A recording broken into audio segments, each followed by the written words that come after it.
My entitled landlord allows my roommate to use my room without my permission, so I got his business shut down and the roommate kicked out. Here's what happened. I am an Indian immigrant in Canada. I stayed in this house with 7 to 8 other fellow Indian women. Right off the bat, I was subjected to the hostility from 4 women. These women were from the ages of 19 to 25, but they acted like teenagers. They wanted everyone in the house to worship them, praise them, and that we should all bend over backwards just for them. And if someone doesn't do things their way, well, get ready to feel their wrath. That's what happened to me and a few other tenants at this house. I noticed that these bratty Karen women deliberately were avoiding a few of the tenants in their conversations, talking badly about them behind their backs, while also criticizing other tenants' chores around the house while not doing a good job with their own chores themselves. After a snow day, we all took turns shoveling the snow from the front porch and driveway. These entitled women chose the easiest part of the snow to shovel away, leaving the part with the black ice for the rest of us to deal with. Since most of us didn't have a clue about snow shoveling, we did it slowly and intentionally, but with great difficulty. In contrast, these mean women just stood by on the porch and scoffed at us as we would crack at the ice from the driveway. They would make snide remarks saying that they were better than us and that we were lazy. Ever since then, I stopped talking to these people, and whenever I saw them, I intentionally ignored them. All of this happened in the span of a month. During this period, I became close to a group of people in the house. Incidentally, the mean women hated a person from that group, and because of that, I found myself on their hit list. This is something I found out later. They used to call the landlord to complain about other tenants, including myself, almost every day. Some of their complaints were laughable and annoying. For example, I was having breakfast when I got a call from work. In a hurry, I put the plate in the sink and ran to my room to take an urgent call. While I was at the online meeting, I got a text message from the tenant's social media, which included the landlord. It was from one of the mean women. She sent a picture of my plate in the sink to the entire group, stating that some of the tenants were not following the hygiene rules in the house. I texted the group that it was my plate and I didn't have time to wash the plate because I had to take an urgent call from work. I was about to wash the plate after the meeting. She texted back that it's the duty of every tenant to clean up after their meals. No excuses. So I sent back pictures of the table and dining room, as well as the stove, which had specks of dirt and all kinds of grime all over it. And guess what? These pictures had timestamps on it. I texted that the table's been like that for days and everybody knew in the house who made the mess on the stove. And that was one of the mean women. I ended up having to be the one to clean up the table after 3 days of waiting. This mean woman had no problem with it, except when someone left a plate in the sink for no less than an hour. Later, when the landlord came to the house, they made a complaint against me that I was leaving dishes in the sink apparently all the time. Their immature tactics wore down almost everyone in the house, and eventually nobody spoke to them. Somehow they blamed a couple of my friends and me for all of this, which is just ridiculous. They tried to pick a fight with me, but each time I didn't give them a chance by shutting my door in their face. When that happened, they'd storm into my friend's room and scream at them instead. One fight was a few days ago before my party, and I was going to hold it in my study room. I thought of inviting them just to end the animosity between us, but they crossed a line, and I decided not to invite them. I think this triggered them more because I heard one of the mean women screaming that she hated me, as well as a few other tenants during an argument with another tenant, but I didn't care. I also saw a used mask placed perfectly over my kettle in the kitchen. I knew it was one of the mean women because as soon as I entered the kitchen, they hurried into their rooms from the living room, giggling like idiots. I didn't confront them because I didn't have a piece of solid evidence. I just kind of let it go. The last straw was when I left Canada for my wedding in India. I left the room under the care of my friend, who was staying next door because my room didn't have a key to lock. The day after I reached India, I got a call from my friend. She told me one of the mean women is using my room. When confronted, the mean woman said she had permission from the landlord. I knew the landlord had a bit of favoritism towards the mean women, so I took to the social media group stating that no one can enter my room without my consent, even if the landlord allows them to do it. The landlord replied that his word is final, and if I have a problem, I can leave the house. I was so shocked and completely enraged. I was about to tear up. I replied that I am vacating my room by the end of the month, and this was the start of a beautiful chain reaction. As soon as I revealed I was leaving, the mean women cheered. My friends called me to console me and offer their support. Knowing the bias of the landlord, the tenants minus the mean women decided to look into other accommodations. Some of the tenants sent screenshots of the conversation between the landlord and myself in a group chat to their families in India. Parents, siblings, and spouses of the tenants called and texted the landlord to let him know their disappointment and their doubts about the safety of their loved ones in the house, especially now that the landlord said he has the authority to let anyone stay stay in the house without the permission of the tenants. The landlord is also Indian and personally knew some of these families. All the while, the mean women were gloating in front of my friends. I was still in India during that time. I told my friends to pack my things. They found another accommodation and said that they will take my things to the house with them before I go back to Canada. The landlord knew that this would affect his business now that the news was slowly spreading around the area. He also got wind of the information that more than half of the tenants were moving out the next month due to this issue. So a few days after the incident, he came to the house to announce the closure of his business and that the remaining tenants have a month to clear out of the house. He wanted to shift his business to another part of the province. This news didn't bother the tenants who already decided to move out, but it was certainly a shock to the mean women. They couldn't get another cheaper accommodation with a family landlord like this one in one of the most expensive cities in Canada. I would have given anything to see their shocked faces when the landlord kicked them out, a reward to their entitlement. My friends joked I became the legend who single-handedly shut down a man's business and forced a few women to move out of their accommodation within the first couple months in Canada. I was sad and angry, but I am glad it happened that way. And now, I don't have to go through these women's garbage comments and snide remarks ever again. What a beautiful story of karma, redemption, and absolute vengeance. This lady is my hero. She didn't take any of the garbage these women were throwing her way. She stuck it right back at him and eventually got this guy's business shut down entirely, which is good too because this guy was such a jerk. These mean women were just treating her like garbage. It's already hard enough you have to go to a foreign country, probably just to work, and you're away from your family in your home country,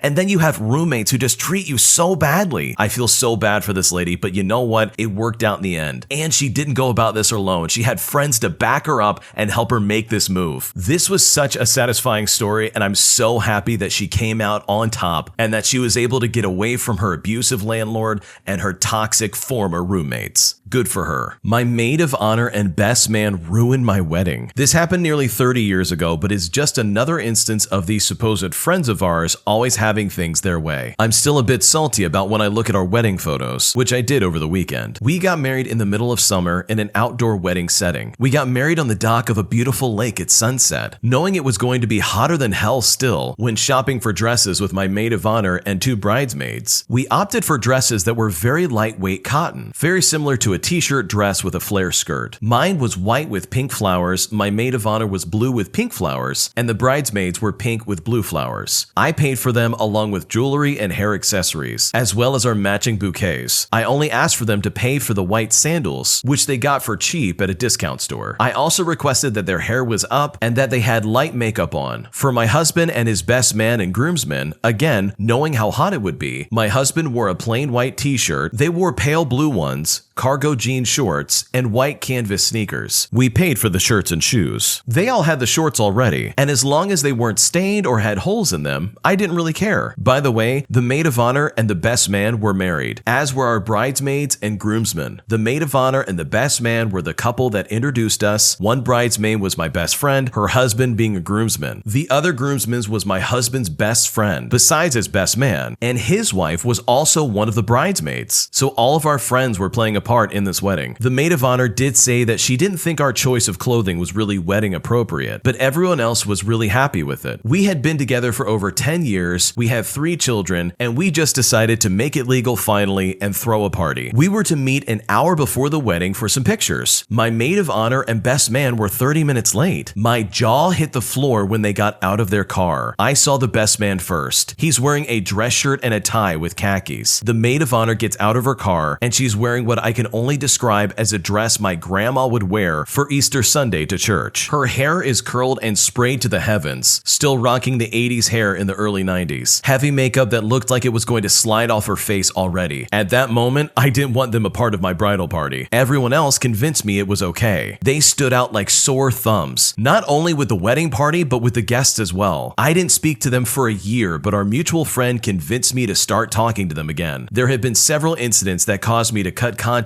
for 6 months to a year with these people. They finally pushed me too far, or rather she did, about 5 years ago, and I cut them off for good. They realized I was serious about 4 years ago when they showed up at our house and I called the police to have them removed. My husband still hangs around occasionally with the best man, but overall, those people are out of my life. Good job for cutting those people out. I can honestly say that if someone did that at my wedding, I would go bananas. There's no way I would let that slide. I tell them to get get lost and go home. I wouldn't want them there. That wedding can absolutely go on without a maid of honor and without a best man, easily. I'm personally very shocked that the bride and groom even decided to allow them to come to their wedding dressed in such a way. Like, sure, there's a dress code and it might be a little bit weird, but at the end of the day, that's the bride and groom's dress code. That's how they wanted you to look. So when you roll up trying to outclass them and make yourself stand out at a wedding that is not about you, that is bad form. That is honestly absolutely unacceptable. The original poster goes on to say that they wish they had cut them out sooner because it would have solved a lot of problems for them later on with drama and a lot of headaches. And from the sounds of it, I totally agree. If they're willing to upstage you and outclass you at your wedding just to look better than the way you're dressing at a super casual wedding, then it seems like there's no limits to what they would or wouldn't do. So honestly, good call in getting rid of them, and hopefully things got better for you with your actual friends. My wife just told me that she had a brief affair 4 years ago. My wife Kara and I have been married for almost 8 years. A couple of years into our marriage, we decided we wanted kids and started trying for that. After not conceiving for over a year, we had ourselves checked out and I found out that I am sterile. This came as a massive blow because we've always wanted children. It was a dark time for me. I was very miserable and threw myself at my work. I drank a lot and wasn't at home very much. I wasn't a good husband or a partner to Kara. This went on for about 6 months. Kara tried to help for months, but after some time, she just stopped. I eventually managed to get out of that slump. Kara and I spent a lot of time working on our relationship after that, and I thought we came out stronger. We had a lot of discussions and decided to adopt children. We adopted 2 kids. I thought we had a good marriage. Recently, one of Kara's closest friends died in an accident. Kara has been acting very strangely since then, but I chalked it up to grief and have tried to help her. Yesterday, we sent our kids to my parents for the weekend. After dinner, Kara told me about her affair. She said that when I was in my miserable phase, she was miserable too. She was devastated that we couldn't have children and started talking to a female coworker about it because I wasn't available. As I started withdrawing, Kara started relying on her more and more. A few weeks in, Kara started spending more time with her. Then one weekend came around where they both had one too many, and they spent some personal time together, if you know what I mean. This went on for 2 months until Kara decided to break it off. Kara had proof that the affair only lasted under 3 months. She saved all of the messages from when it started all the way up until when it ended. Kara showed them to me, and her coworker begged her to leave me in those messages. Kara stopped contact with that coworker and even left that job at that time to break it off completely. Kara told me that she rethought her life when her close friend had passed away and didn't want to hide it from me anymore. I'm feeling completely devastated right now. She lied to me for 4 years. We adopted children together. I haven't been able to function all day. I told her that I needed to think and that I didn't want to talk to her. I've been in the guest bedroom all day and I can't think straight. What should I do now? This is a really rough one because the wife hid another relationship behind this guy's back and is only now explaining this to him 4 years later. All of this while raising 2 kids that they adopted together. That's a serious lifetime commitment. I will say the positive side of this is that clearly the wife is loyal to her husband, but this is at the expense of lying to her husband. But I can't imagine how devastated this guy feels knowing that his wife cheated on him. I mean, sure, he was unavailable and he was very depressed because he couldn't have kids, but that is no reason to try and go around and sleep with somebody else. I think a really big silver lining that he can hopefully hold on to is the fact that his wife chose him. She decided to stick with him and to do everything she could to salvage her relationship. And I'm really happy that her friend passing away was the motivation she needed to fess up and to confess what she did. But it definitely doesn't take away the hurt that this man's probably feeling. But at the end of the day, he needs to make a very serious decision about whether he wants to stay with his wife or not, which is kind of what he's insinuating at the moment. But what would you do if you were in this situation? Leave a comment down below. We would love to hear it. My ex-boyfriend from over 15 years ago messaged me and wants to meet up again, and I don't know what to do about it. I have been on dating apps for a while now. I'm a 35-year-old female and have had a few long-term relationships. I've been single for a year and a half, which is the longest since I was 15 years old. Last week, my ex liked me on a dating app. We were together when I was 18 and he was 24. He was my first proper boyfriend and we were together for 2 years. I was head over heels in love with him at the time. You know, the usual first love stuff. The age difference was the biggest issue at the time. We were both in different places in our life. There were some trust issues on his side at the time, but apparently he has worked through them over the years and they're not an issue now. I was a very naive 18-year-old, sheltered and inexperienced. It was doomed to fail when we were younger. It's now been 15 years. I know I'm not the same person I was back back then, so I think it's safe to assume he isn't either. We're both in the same place in our lives, looking for the same thing. He's the only ex I would ever consider going back to. My track record with men hasn't been great, to be honest. I liked him back. About a day later, and within 30 seconds, he had sent me a message. After a few hours of catching up, he suggested we meet up for a drink and catch up properly, and so I agreed. I'm very anxious about it. I know that no matter what happens, we'll probably have a fun night together. We get along great. We always have. I'm just afraid I'm going to fall into something that will be based on whether or not it's familiar to me, and the fact that both of us might be feeling a little lonely. How will I know if it's a good idea to revisit the idea of a relationship with my ex? He is a really good guy, and he has his life together. I have so many feelings resurfacing. I'm afraid this is clouding my ability to know if this is a good idea. I've spoken to my family and people I trust about it, and the main response has been, well, he's a good guy. What's the harm in catching up with him and seeing where it goes? And to be honest, that says something. They would never say that about any of the other relationships I've been in. I guess I'm just trying to figure out if I'm overthinking this. Is it a bad idea to meet him? In reality, I'm really excited to see him again. After my experiences in the last 15 years, the cautious side of me is trying to manage expectations. What should I do? The first thing to remember is that it's been 15 years. You have both literally grown up. In my opinion, it's not fair to judge someone based off of who they were when they were a teenager or early 20s. A lot of maturing can happen even in just a year. And you said it yourself, this guy has his life together. Maybe when you were younger, the timing just wasn't right. And the timing very well could be right here. You don't know unless you try. I honestly don't see very many issues here. You're both very different people now. I say just go for it and see what happens. Just go into it thinking that you're going to be catching up with a friend you knew a long time ago. Hopefully that will help shake off the jitters, and you can just go about this as if you're trying to catch up with a friend. But honestly, I think it's going to go just fine and you got nothing to worry about. An entitled couple gets mad at my coworker for not being able to speak their language. This happened a while ago. One afternoon, two tall, stern-looking blonde people wearing matching blue tracksuits came up to the deli sandwich counter and started speaking a European language to my coworker, pointing at the turbo oven and holding up a container of cold chicken wings to her. They attempted to give my coworker the container, but she declined. She tried to explain to them that we do not heat up prepackaged chicken wings, and the couple were getting visibly upset. They became louder and got really frustrated with her. She tried to offer to use Google Translate to try and translate what they were saying, but they declined. And just for some background, we live in Hawaii. As far as knowing foreign languages, European languages aren't really known that well here. It is on the opposite end of the world, after all. I wasn't close enough to hear them fully, so I didn't know which language they were speaking. My coworker started to try using hand gestures, and these two people were really getting angry, talking to her in their language, getting much louder and much angrier. At this point, they're obviously berating her in their language, but she can't understand at all what they're saying. I think to myself, oh no, when I see their body language and the way they're moving their hands. I was helping a customer for a bit a ways down, looking over at the odd debacle that's happening near the sandwich bar with my coworker. After about 5 minutes of yelling and gesturing wildly, they gave up, turned around, and stormed off. My coworker tells me about the encounter, and after I finish helping my customer, I see them looking around the store, blue tracksuits and stern faces and all. To me, the interaction was pretty funny because they were doing the exact same thing I know some American tourists would do if they were abroad. If you do go abroad, it helps to learn a few words of the local language so you can kind of communicate. If you're Japanese coming to Hawaii and you stay in the tourist areas, you most likely won't have an issue, but most non-Asian languages, other than English, are virtually obsolete in Hawaii, so it would likely help for their own sake to know a few words of English, or at the very least, use some kind of translation app in a part of the world where they don't understand your language. I want to laugh at this situation, but I know of people who act like this when they go to foreign countries and they themselves are American and they speak English. They act as if the person they're talking to is not intelligent, as if they don't know what they're doing, and that the fact that they don't speak their language is somehow a reflection of how smart they are, which is just absolutely ridiculous. That's not the case. It's literally just a difference of language. But on that same thought, the way they were acting as being described in this story is completely inappropriate. In my opinion, if you're going to another country that has a foreign language that you don't know, that you don't speak, you better be on your best behavior. Be kind, be nice, be patient, all the things you learned in grade school. Because those people you're screaming at because they don't understand your language and vice versa, they are not dumb, and they will be making fun of you when you eventually leave that place in a huff. Just like those two blue tracksuit wearing weirdos. Because otherwise, you're just gonna have a bad time. Thanks for watching. When you subscribe, make sure to hit the bell to turn on notifications. To finish listening to all the stories, use the playlist at the top of the description. And the next time you live stream, use the cream of the crop music. Search Search Cream of the Stream on Spotify or whatever platform you use for copyright-free music to use for your next stream.